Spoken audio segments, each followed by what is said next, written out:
की साधना को समझ गया हूँ। भगवान ने पूछा, तुम अरहत की साधना को कैसे समझते हो? मृगशिरा ने उत्तर दिया, चार धातुएं है, मतलब चार तत्व है, पृथ्वी, जल, अग्नि और वायु। जब मनुष्य की मृत्यु होती है तो पृथ्वी का अंश पृथ्वी में, जल का जल में, अग्नि का अग्नि में और वायु का वायु में विलीन हो जाता है। भगवान ने पूछा, भिक्षु, वास्तव में कितनी धातुएं हैं? मृगशिरा ने उत्तर दिया, वास्तव में चार है, किंतु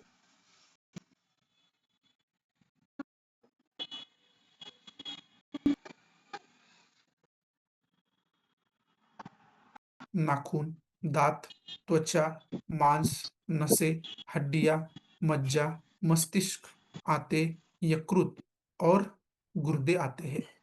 बाह्य पृथ्वी का अर्थ है संसार का समस्त ठोस पदार्थ।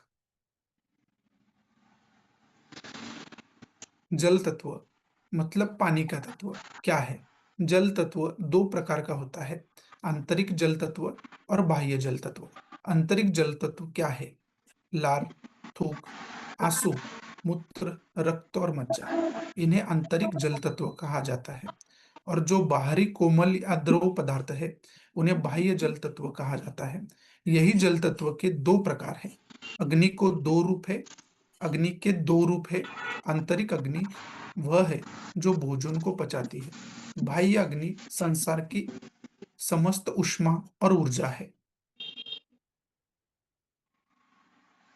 वायु तत्व क्या कहलाता है? वायु तत्व भी दो प्रकार का होता है, आंतरिक वायु और बाह्य वायु, जिसे होठों के भीतर की वायु, नेत्रों की वायु, सिर की वायु, बाहर निकलने वाली श्वास, भीतर जाने वाली श्वास तथा शरीर के सभी अंगों और संधियों के बीच प्रवाहित वायु कहा जाता है, उसे आंतरिक वायु कहते हैं। और बाह्य वायु क्या है? जो हल्की, गतिशील, डोलने वाली और अत्यंत वेगवान वस्तुएं हैं, उन्हें बाह्य वायु कहा जाता है। हे भगवान, इस प्रकार ये दो प्रकार है, वास्तव में चार तत्व है और उनकी गणना 8 प्रकार से की जाती है।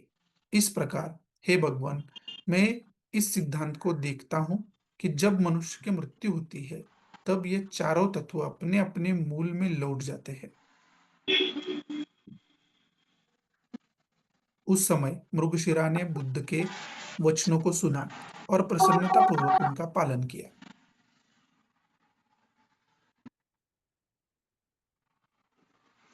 सो यहाँ पे ये अध्याय जो छोटा सा था वो खत्म होता है और यहाँ पे हम यही कोशिश करते हैं कि बुद्धा की एंसेंट टीचिंग जो है उसमें एज इट इज जो बुद्धा ने सिखाने की कोशिश की है वो आप तक पहुंचाने की यहाँ पे हम कोशिश करते हैं। सो यहाँ पे आप आपके हिसाब से जो भी आपको लगता है कि इससे ये मुझे सीखने को आज मिलता है वो आपके हिसाब से आप समराइज कर सकते हो। बट यहाँ पे बड़े अच्छे तरीके से बुद्ध ने हमें एक एक स्पिरिचुअली हमें बताया है कि कैसे हमें खुद को समझना चाहिए। और यहाँ पे साइंटिफिक कुछ तरीके हैं भी बताए कि एंसेंट उपचार पद्धति भी कुछ यहाँ पे मुझे दिखाई देती है, मेरे हिसाब से वो भी बताने की कोशिश की है। इस तरीके से आप भी अपने तरीके से इस कंटेंट को समझने की कोशिश कीजिए और आशा मैं यही करता हूँ कि आपको भी अच्छे तरीके से ये अपने जीवन में उपयोगी होगा। मिलते हैं नेक्स्ट सेशन में सैटरडे और संडे को, तब तक हम यहीं पे रुकते हैं। Thank you.